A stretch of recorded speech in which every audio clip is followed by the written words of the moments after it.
Hello and welcome to Smiling Souls. This is Stephanie Keenan Ray and Wendy T. Hey, How y'all doing today? yay, it's Valentine's Day.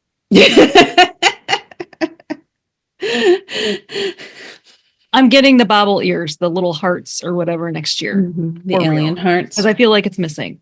Yes, I do believe you could rock the alien hearts. Yes, I can. Yeah. How about you? I am good. I've got my my new heart necklace that actually says we're going to make this an explicit episode. Right off the bat, we're not messing around. Says I'm pretty fucking awesome. Got that from a girlfriend, so love her. Thank you. And yeah, I am. For Valentine's Day, you are indeed pretty fucking awesome. As am I. As is our guest, who we will introduce shortly. Is it card pull time? Tis. Tis. Okay. Who wants to go first? I can go. Okay. I just pulled life review. So it is Archangel Jeremiel. It says, take inventory of your life and resolve to change or heal anything that's unbalanced. It takes courage to look at your life. Yet if done with compassion and a sense of humor, you'll grow and learn from a life review. I'll help you take stock of where you've been. We'll look at what you've learned and how those lessons are valuable to assess for today and tomorrow. We'll also notice life patterns that aren't serving your highest good, and we'll take steps to release those patterns. Working with Archangel Jeremiel. Purposes, let's see, one of Jeremiel's purposes is to help newly crossed over souls review their lives. He'll also help those who are still living to make life reviews. Take time soon to be alone and ask Jeremiel for help to help you review where you've been and what you've learned and what patterns you're ready to release and what you're grateful for in life. So I think that's kind of interesting. I think, oftentimes on recording days, I kind of ask for the general, not just me. And I feel like that's kind of something I do a lot of lately, is just kind of being grateful for what is going well, where are we, what are we doing? And what's important, like knowing what's important in life instead of like always just chasing the squirrel or the nut, whatever it is, however that saying goes. Or both. Exactly. Yeah, 100%, especially with everything that's going on. It's so important now to lean into gratitude and focus so that we stay strong and service and not lose our sanity. Exactly. Yeah. Anyway, cool card. So I pulled strive for clarity. Stretch and reach your dreams. And so the book says, what is your idea of excellence? Do you base achievement on how successful you are or what you have in your bank account? Do you base your merit on spiritual goals or happiness? The first step in reaching your dreams is understanding what you view as success. Your goals may feel elusive or unattainable. This may be because you're unsure of what you hope to achieve. You might struggle to find clarity if restraining beliefs quash your vision. Ideas imposed by the past can rob you of the ability to see what you are capable of and what is available to you. If you are in touch with your desires, your idea of success will be unique to your ideals. Clearly define what you are looking to accomplish. Once you have clarified your end goal, keep track of your progress. Anytime you lose focus, you can look at where you are and how much you have grown since you started. There will be plenty of opportunities to grow and improve. A woman reaches into the light blue above her. The blue signifies her clear and lofty vision. The yellow flowers are an emblem of her personal power. So when it says define your goals clearly, what comes up for me, I do this exercise with my new clients. I first start working with them and I ask them to write a letter to their future self.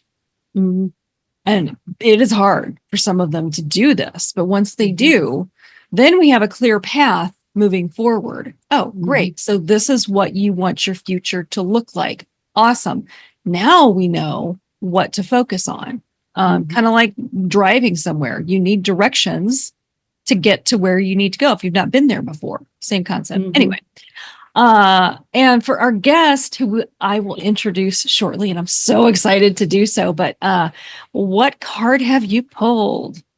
So I am using the Razor Vibration Oracle Guidebook, the new one, tile gray, very pretty. Rainbow figure 8 and a peace sign hand with like all kinds of that's awesome stars all over it. Yes. And I pulled this beautiful tree similar to what's behind Stephanie.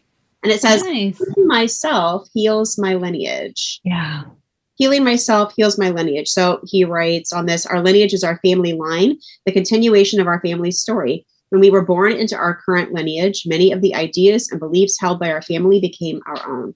If you are feeling held back in life, there's a good chance that many of these stories are in fact limiting, fear-based, and outdated. There are karmic energies within your family line that you are having to push through. But when you pick this card, you are being held in a sacred light of healing and encouraged to revisit some of the more challenging family stories in order to claim your own truth. Know that your ancestors in spirit, this is full circle now, right? How cool, are cheering you on. All of your healing in this lifetime is healing for the family line. All of your achievements are achievements for the lineage. As you push through the old limitations, you are carving a new path for yourself and for future generations. And then it ends with, this is huge, which is cool. And then it has a quote, vibe of the day. I go beyond the fears and limitations of my lineage. That's cool. I like how all the cards are kind of connected to each other.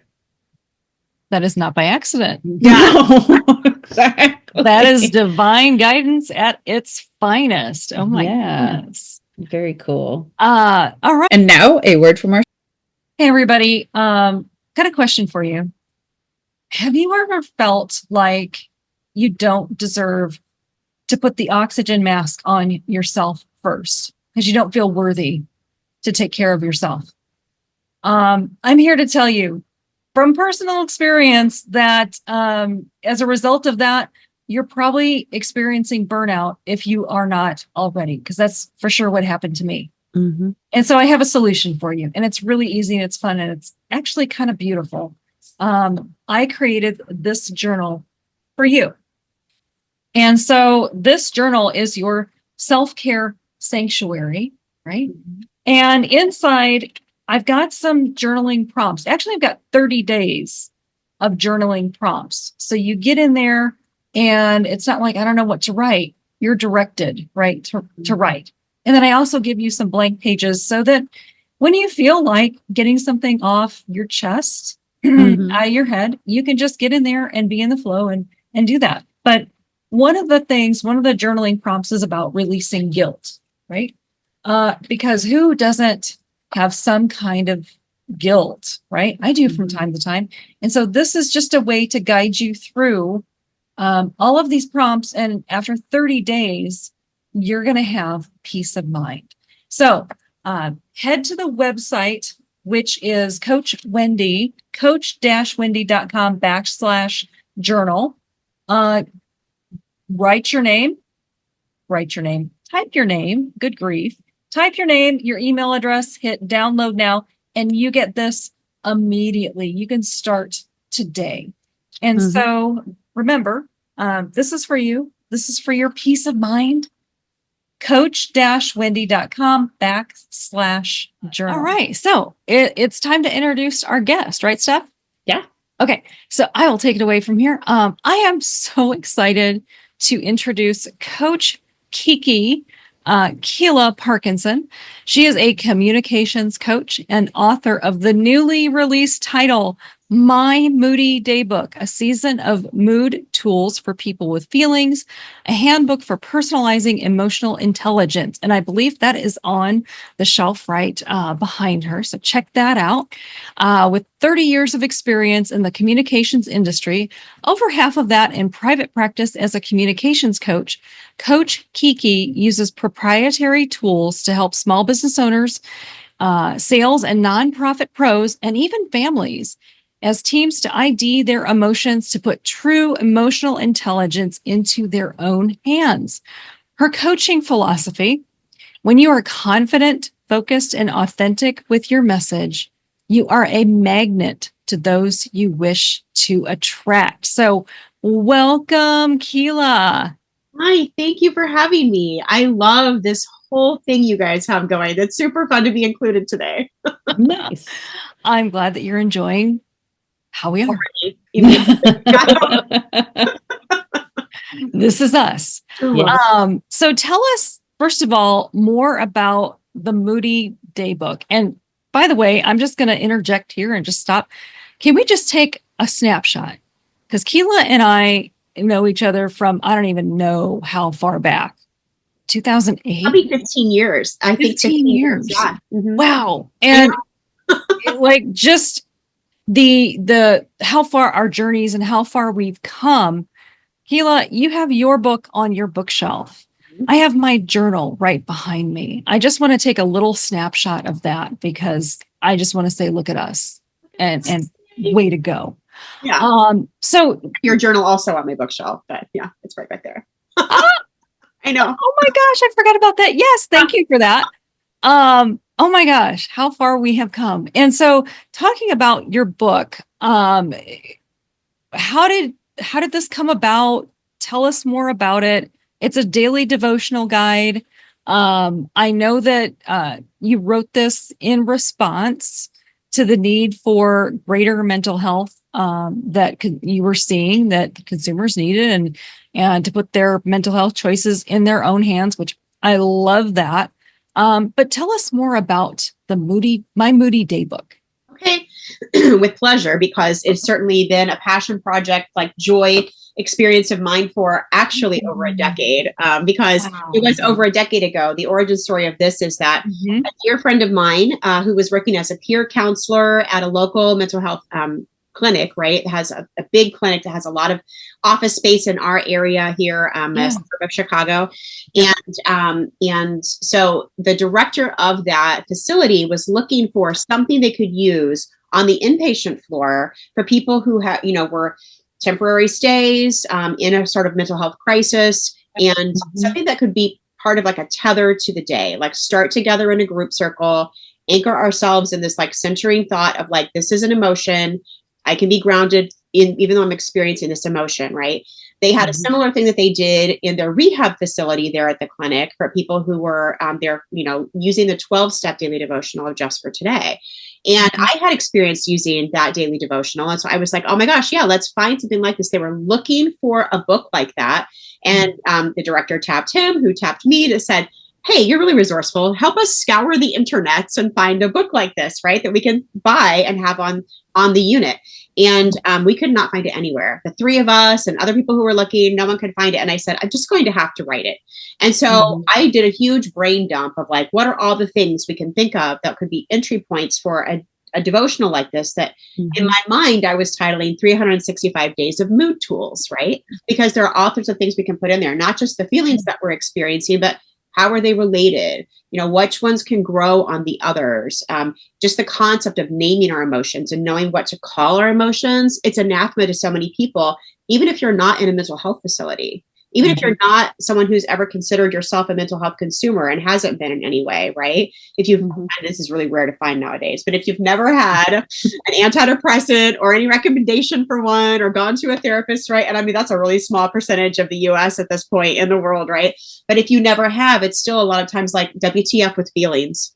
What the heck are they? Why do we have them? Who knows what we call what we're feeling at any moment, right? And so through about a decade of kind of brainstorming, I would get myself into kind of download mode to kind of write about like a higher vibe perspective of like, what is it with this emotion? And what is the divine download information about why we have this emotion as humans, right? Because our emotions are our intuition. Our emotions are our sixth sense. They're that other thing that we also have. We have the 5 that keep us safe, that are physical, and we have that emotional sixth sense. And we have compartmentalized it where we've separated it from ourselves, and we've forgotten that that's an integral piece of decision making, right? So I would do that, and I got a bunch of entries, and then I was like, what do I do with this? How do I make this a whole thing? And who would pick it up and that sort of thing. And so in 2020, Hay House did a virtual boot camp. They had, instead of their writers conference, they were like, hey, there are no conferences. Let's do a virtual one. And I was like, this is easy. I can go out in the evenings when I put my kids to bed and I can actually attend. I don't have to pay for a plane ticket or to wherever it is. And I learned all this great information about connecting to readers in advance of having the book written. And so I practiced kind of spoon feeding some of the entries onto my Substack newsletter, and I got great feedback. And last year I was like, look, the timing is really right for this book to be in the world. People really want to know about their feelings. And so I got to put out whatever I have. And so I just connected with a publishing company and said, here, this is what I have. It was like, I think it's 40 to 60 entries. I'm already forgetting the number, but it's a nice chunk, right? It's a bite-sized kind of thing. And so we called it a season of mood tools. And it's for any consumer, any human with feelings. And there's a lot of people who are using it in amazing ways, which is cool. So I'm glad it's there. Wow. Well, what a great time to have that book published, because there were a lot of feelings going on then. And there are a lot of feelings going on now with it. It just came out in December of 24, right? It came out like in time for the holidays for people. Perfect timing. And the publisher was like, can you get it to us sooner? Because we really want to put it out for the election. And I was like, I hear you, but I'm waiting to collect some advanced reader quotes, right? So wow. Right. Yeah. Well, and I love that it's a bite-size like piece of that. So my question is there going to be a second version coming out? For sure. For sure. So, and here's what I've gotten asks for different versions already, like immediately. And the biggest ask so far has been, is there one for my children? And some people's kids have asked me directly, like, do you have one for kids? And I'm like, okay. So one for kids is going to be the immediate next one. Yeah. Sure. Be coming out. Oh my gosh. So kids are people too. Yeah, they are. And the tools, when you mentioned tools, I thought back to, what me and Steph are doing, right? Steph has tools, breath work, your essential oils, instead of having the antidepressant medication, like lean into the more holistic side of things. Yep. Divine guidance. That's that's both of our things. Yeah. Right? Energy healing, coaching someone to focus ahead, right, into the future. Don't need to look behind you. There's nothing for you there, but what's up ahead? What are you looking forward to? So those are I feel like this is the perfect place for you, Kealah, because we are all bringing our tools together for our listeners and for the community. Yeah. Let's see. So talking about the biggest inspiration on your journey, not just with this book, Kealah, but just in general, who has been your biggest inspiration? Every time I'm asked who my hero is or someone I look for, really the answer has stayed the same. And it's somebody that I only knew for 18 years of my life, but they were the first formative 18. And it's my grandmother. She passed when I was 18, but I just felt so secure around her. And so when I look for relationships, I look for that kind of sense, that physical body felt sense of safety, right? She showed me what that looked like. And because she was a grandmother, not a parent, right? I got the best of her regularly because we worked 24/7 with each other. And so there was an easier, opportunity for her to do that. Because my parents have been guides in different ways, right? In good ways too. But she was really consistently, if she ever lost her temper with me, it was for a reason. She let me know what the reason was, and she separated what my behavior had been from who I was as a person. She overtly did that. Yeah. And I have to say, that's what I strive to do when I model my relationship with my kids, right? And how to, even if I have really messed up and really, raised my voice at them, or even said, cuss words in anger or whatever, right? Called names, whatever, because I'm certainly not the best parent, then I can go back immediately and repair. Even while I'm still angry, to say I'm calming down. These are just angry words, right? I don't think these things about you. And my kids are like, we know how you are at this point. That's funny. Great. Yeah, it's interesting where you were talking about that. I was started thinking about my grandmother, and Now she was a school teacher to middle schoolers, so I think her patience level was above and beyond. Because I honestly do not recall her ever losing it on, like ever getting truly mad at us. Like, you know, yeah, she might have been slightly firm occasionally, but like never. I cannot recall an actual time. Like you knew when you should stop, right? But it just was, it's also different because it's a grandma versus a parent, right? But yeah, I'm kind of like, oh, maybe it's because she was a school teacher and she just was a saint. So yeah, that's pretty sainted. But like, you know, there were still boundaries, there were still rules. It's not like it was all chaos and we got away with murder. Like, you know, it's just interesting. But well, you have to, I think you really have to especially know how to control a room as a middle school teacher, right? You need to hell yeah. All the chaos that's going to be coming at your door, and you have to be prepared for it in advance. Yeah. Yeah, I cannot imagine a middle school. Okay. Yeah. She honed that calm over a lot of time. Exactly. And as long as we're on the subject of grandmothers, I thought of my maternal grandmother. She was very, you paid attention to her. Like you didn't step out of line, but at the same time, she was very like chill. And I'm like, did she learn that over time? When she was younger, did she lose her shit from time to time? Right. And did she learn that calm? And then I think about my other grandmother, my paternal grandmother, who I didn't know as well. Lord have mercy. She was very strict, very like, you did not mess with Grandma Blendament. Oh, hell no. But Grandma Lori's was a lot more chill. So I wonder what that's about. Now I'm curious. Yeah. That's interesting. Anyhow. So Kealah, not only are you an author, right? Yeah. But really you're a communications coach. And so your philosophy, what I talked about in your bio, your philosophy is when you're confident, focused, and authentic with your message, you're a magnet to those you wish to attract. So I'd like to ask you about your communications coaching.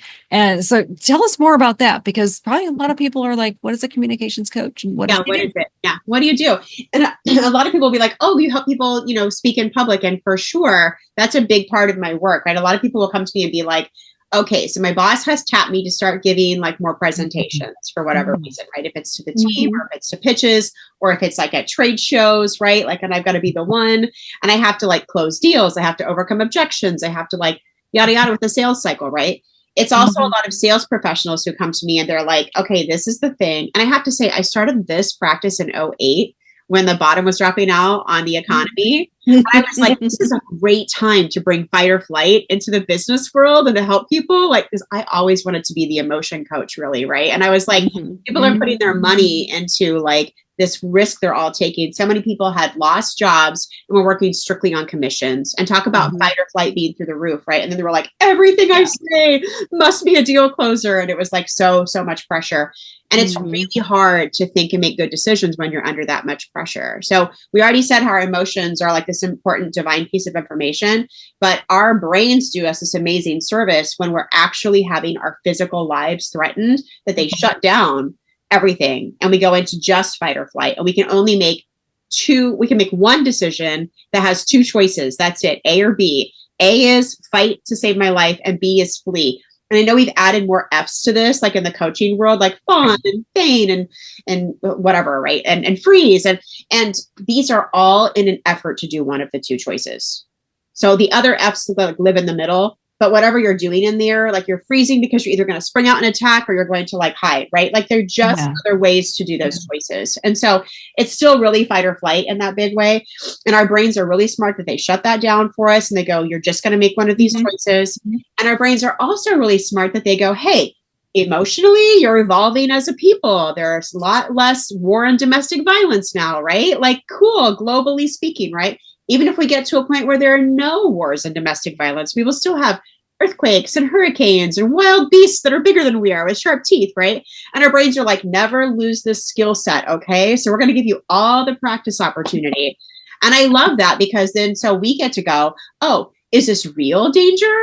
Or is it practice danger? And if it's practice danger, I can bridge back to my higher level thinking and say, okay, this is important. Shift my posture, get my brain back aligned, start to move into decision making with my prefrontal cortex. And I can go, what emotion am I feeling the most? And what is the information there? Right. And that might be advanced exercise in the middle of fight or flight when we're first practicing. But eventually we can get to that where it's like, I'm feeling my brain shut down. I must be triggered. What's happening for me? What's the main emotion I'm feeling? And why could I be feeling that? Because if we're feeling it, it is valid. Even if it's a feeling that reminds you of the past, that's an important thing to go, that's something unresolved in the past. Maybe it doesn't apply in this situation. How is the situation different? And how am I safe?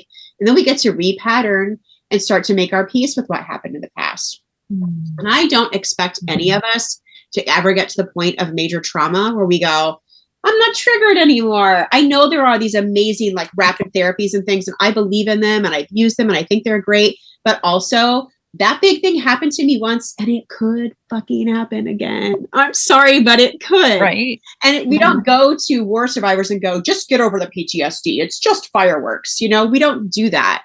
We go, got it. Understand. You've seen something I haven't seen. And a lot of us are walking around with these invisible trauma experiences that when we're triggered, it's the same thing as the fireworks. And we can have that peace and comfort for ourselves, even if someone else doesn't. And we can go, this is practice. Where's my safety? I want to make sure I can see behind my back, right? Who can I trust in the situation? And it's okay to do that. It's okay. Yeah. What do you guys think of that? Yeah. That was that. Yes. So can you bottom line, like, what is it as a communication coach? What do you help people do? So I help people cycle out of fight or flight in the moment. That's the bottom line. Ooh, that's beautiful. Okay. Boy, are you needed, especially now. And so when someone is in fight or flight, when they recognize it, what's a piece of advice that you can give to the audience? Because I know, like my clients, they're in it, they're fight, flight, and freeze. And I work with them to do a couple of things, but I'm interested to know, like, what is a tip that you can share with our audience? Okay. So the main tip is probably what you guys talked about in the beginning, which is the tool of breath work.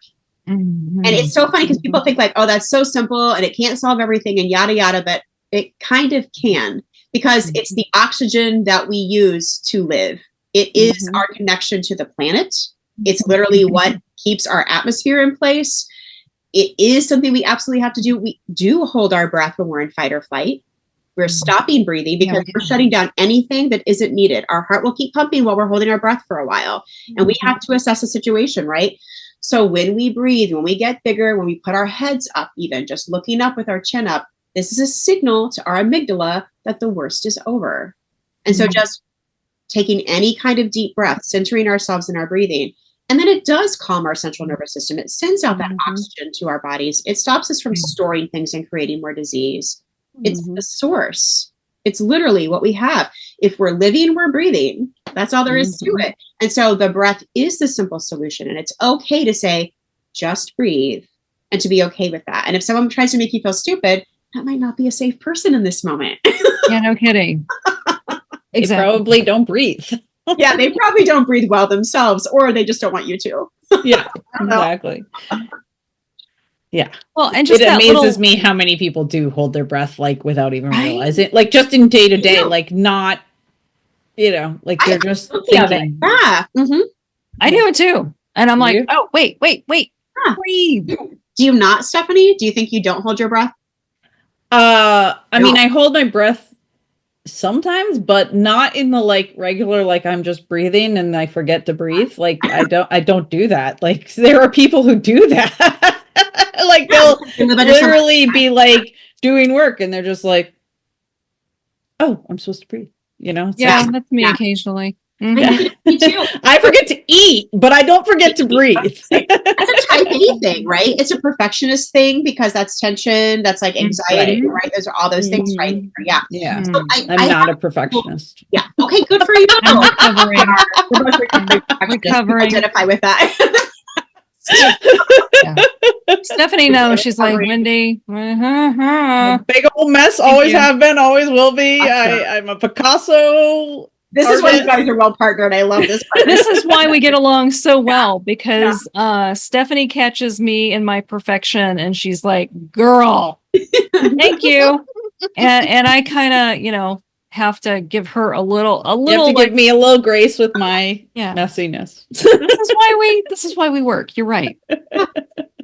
Cool. That's cool. Well, I have a tool that I also teach people. So if like they're like, but I don't know until after that I haven't been breathing, right? Right. I might use whatever, right? Or how does that help me with my emotions still, right? So even if you don't buy the book and you don't learn more about it, there's something you can do that I call the BMT index. It's like BMI, but with a T instead.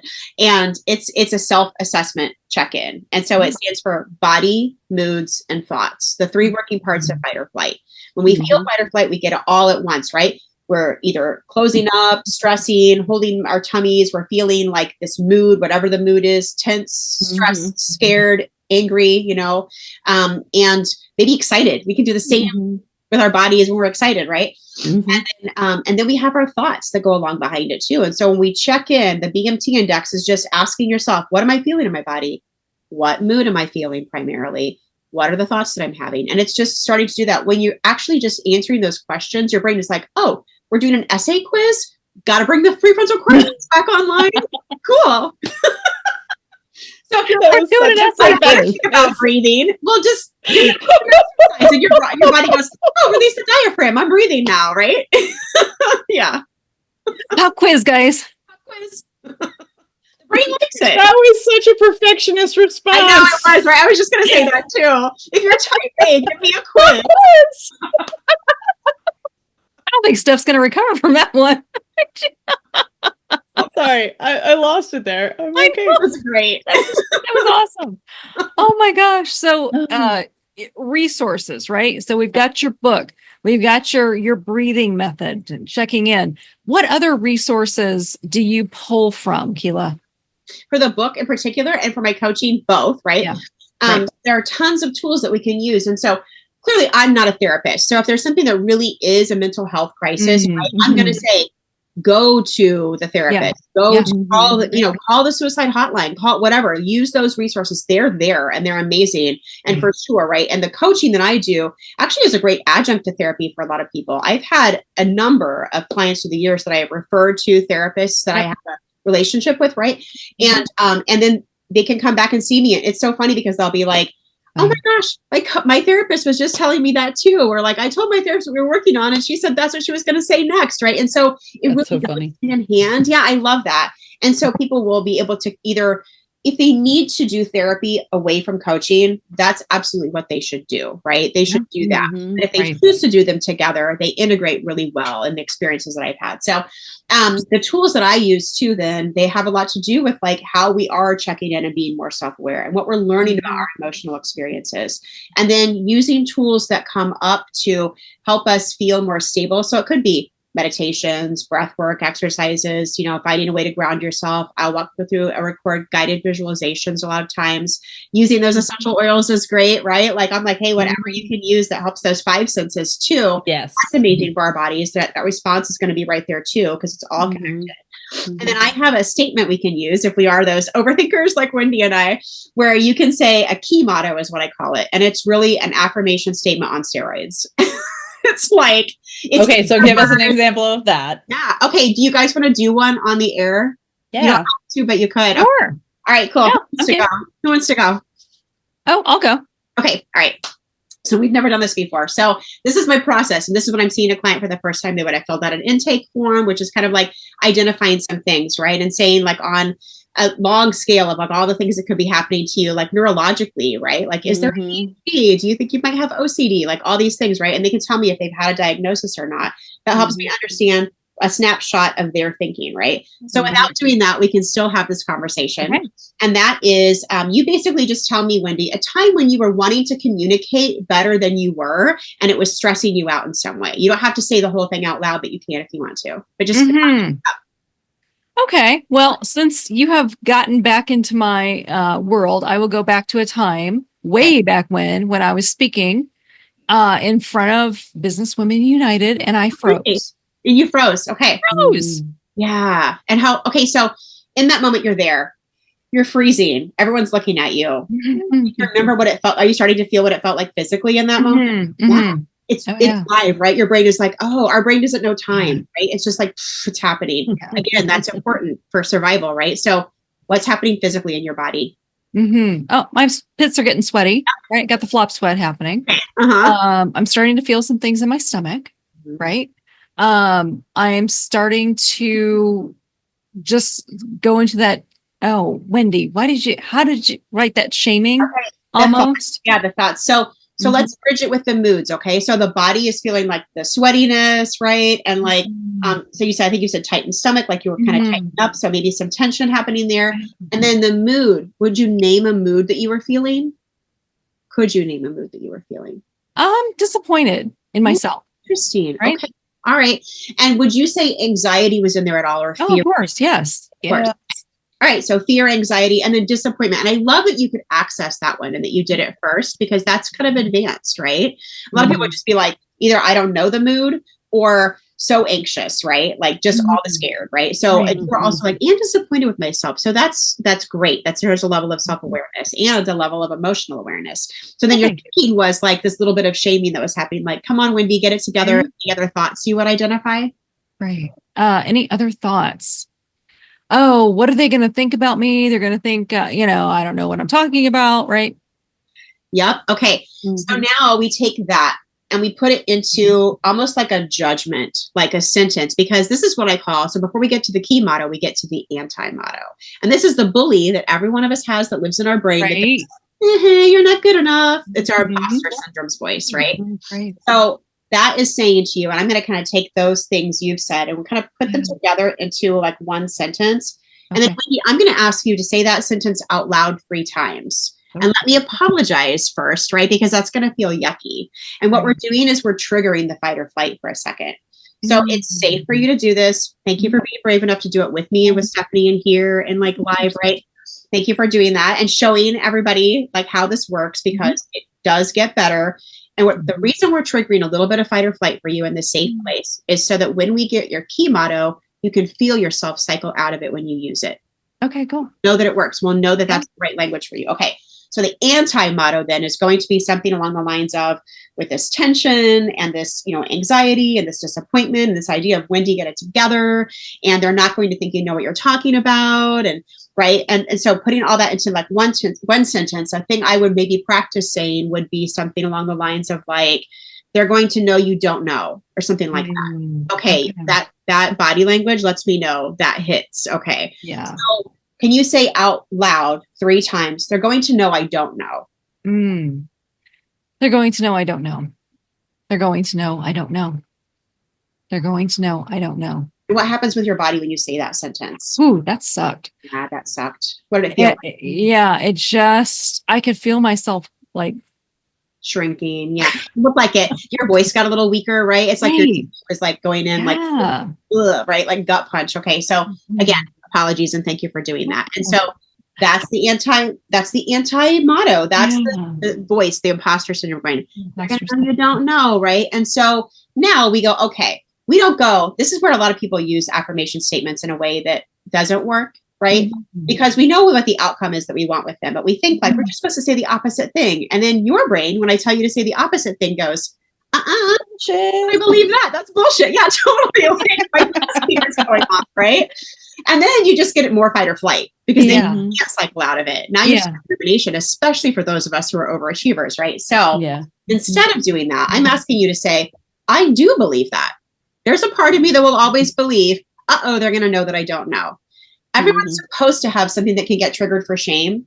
Do you guys know why we have shame? I mean, like Brene Brown has talked to us a little bit about it, but I haven't heard her say this great anecdote that I heard a different meditation teacher share. Artie Wu shares this great story in a parenting class of all things about like a native tribe in Alaska.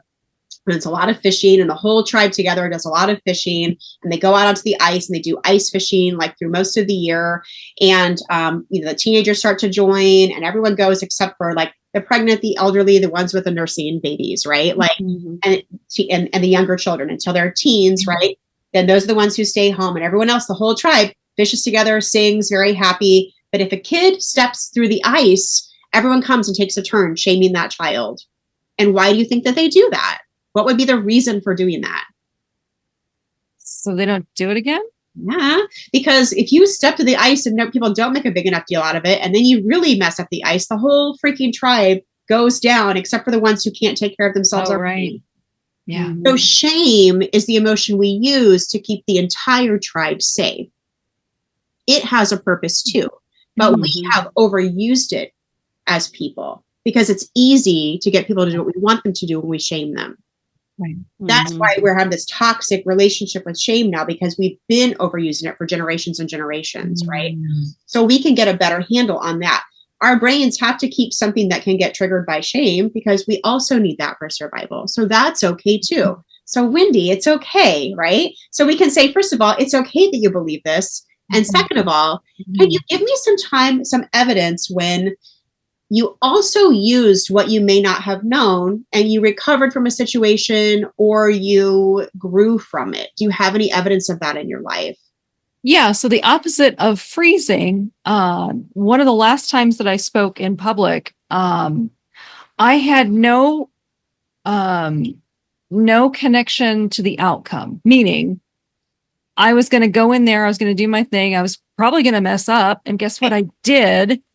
And I laughed about it, made light of it, and I just kept going and it was fine. So I can have fun even when I make mistakes. Yeah. Is that accurate? I can have fun even when I make mistakes. Say it 2 more times. Oh, yeah. I can have fun even when I make mistakes. I can have fun even when I make mistakes. Or 3. Oh, I can have fun even when I make mistakes. Look at her body language, Stephanie. She's like, I can have fun even when I make mistakes. How cool is that compared to shrinking and hardly speaking, right? Like, right. This is your key motto. I can have fun, because your imposter says the same thing every time and gives you that feeling. Your key motto gets to be the same thing every time. My imposter is I am the invisible girl. My key motto is I am petite and powerful, because I felt like being short I was part of making me invisible, right? And so like I'm petite and powerful became like this alliterative way. I use that to give birth without meds, because you can use it for anything. Your imposter syndrome shows up everywhere the same way. Wow. And your key motto shows up everywhere the same way. So I'm not excited that you have one now. I am excited too. Thank you so much. And that was like, it wasn't fun in the beginning with the other mottos, but man, yeah, I can tell my energy has gone up and just perspective. So that is a great. So your homework assignment is to write that down somewhere where you can see it and put it in a couple of places and just remind yourself about it. And then it becomes habit, and you can just use it proactively. You don't have to say it in the mirror 100 times, right? Wow. I love it. And it was so easy. And I think that's the thing that everybody misses. Like, just let it be easy. It can be as easy as anything. Right, Steph? Yes. Oh my gosh. Wow. Well, this has been an amazing interview, an amazing time together, and so powerful. All the resources, all the tools that you have brought to our listeners. Thank you so much, Kealah. Yeah, thank you. Yeah, that was really incredible. And I loved seeing a little firsthand of how you work through things and how you help people. I think everybody benefit from your book and from chatting with you. Exactly. Thank you. Yeah. Yes. Thank you so much. And got anything else we need to talk about? Let's see. Steph's going to put all of the links where you can find Kealah and her book and connect with her. So please reach out and do that. And just thank you so much for being our guest on Smiling Souls. Thank you. See you next time. See you next time.